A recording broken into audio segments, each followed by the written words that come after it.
আমি আসলে আসি ইউএস থেকে স্টার্লিং লঞ্চের জন্যই। যেখানে ওয়াইফাই আমরা স্পিড 10-এর উপরেই পাই না সাধারণত, এখানে দেখলাম প্রায় 100+। দেখছি অনেকে অন্যান্য 140 150 পাই, কিন্তু আমি 94, সর্বোচ্চ 94 পেলাম, এর বেশি পেলাম না। স্পিড এবং connectivity it will improve certainly. Economy যদি থাকে আমি sure it will get a good mileage.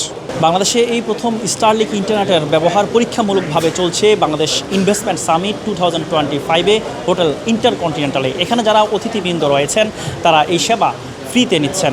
আমরা জানবো কেমন ইন্টারনেটের স্পিড পাচ্ছেন তারা। স্পিড এবং connectivity it will improve certainly. Economy যদি থাকে আমি sure it will get a good mileage.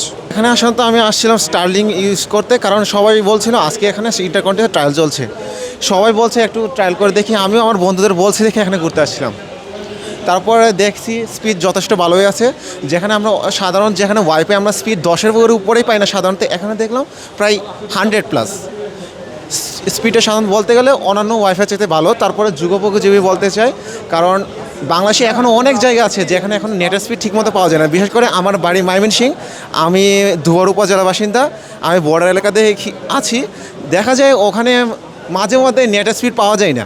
একনল hand wash 100% paraben free, তাই নিরাপদ হাতের জন্য আস্থা রাখুন একনলে। আমি আসলে আসি ইউএস থেকে স্টার্লিং লঞ্চের জন্যই। স্টার্লিং ইউএস বেসড ইলন মাস্কের কোম্পানি। হ্যাঁ, আমার স্পিডটা অনেক লাগতেছে, আপনার অনেক ফাস্ট। আশা করতেছি যে এটা আপনার বাংলাদেশ ইনফ্রাস্ট্রাকচারের জন্য একটা হেল্প হবে। ইনভেস্টাররা অনেক এক্সাইটেড। এই মানে ইন্টারনেটও একটা সুবিধা, যেটা আপনার বেসিক নিডস আর কি, আপনার যে কোনো ইন্ডাস্ট্রিতে বিজনেস চালাইতে। তো আমি কোয়াইট ইমপ্রেসড। আপনার বাংলাদেশ অথরিটিকে গ্র্যাটিটিউড এদেরকে নিয়ে আসার জন্য এখানে।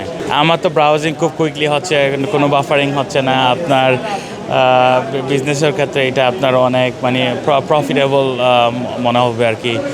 এই ইনফ্রাস্ট্রাকচারটা অনেক দিক দিয়ে হেল্প হবে। দেখছি অনেকে অন্যান্য 140 150 পাই, কিন্তু আমি 94, সর্বোচ্চ 94 পেলাম, এর বেশি পেলাম না। স্টারলিংকটা খুবই গুরুত্বপূর্ণ ভূমিকা পালন করবে, বিশেষ করে প্রত্যন্ত অঞ্চল বা বিভিন্ন দুর্যোগের সময় আমাদের তখন নেট পাই না। তখন আমরা স্টারলিংকের মাধ্যমে যদি ব্যবহার করি, তাহলে আমরা সহজে ইন্টারনেট সেবা পেতে পারি বা বহির্বিশ্বের সাথে বা বাইরের সাথে যোগাযোগ রক্ষা করতে পারি। কারণ তখন আমাদের কোনো মোবাইলের সিগন্যালই পাওয়া যায় না, mobile signal out of network হয়ে যায়। নেত্রকোনা অধিকাংশই হাওর অঞ্চল, তো হাওরের মাঝখানে তো অধিকাংশ যে হাওর অঞ্চলগুলোতে মোবাইলের নেটওয়ার্ক নেই। তো ওই সব জায়গাতে এটা অনেক যুগান্তকারী একটা বই আনবে। এবং অনেকে আউটসোর্সিং করতে গ্রামাঞ্চলে, যে তারা ভালো স্পিডের নেট পায় না, তখন তারা এটা ব্যবহার করতে পারবে।